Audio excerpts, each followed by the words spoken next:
Hi, my name is Ori Meyer, and I'm a fifth-year medical student at Tel Aviv University, currently stationed as a paramedic in the south, in the reserves.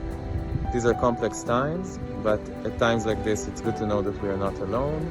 So, thank you. שלום, קוראים לי אילונה, אני לומדת רפואה בשנה השלישית בתוכנית הארבע-שנתית באוניברסיטת תל אביב. ב-7 באוקטובר קמנו לתוך סיוט כשהאדמה בוערת והעם שלי חווה דברים ששמענו רק בסיפורים של סבא וסבתא.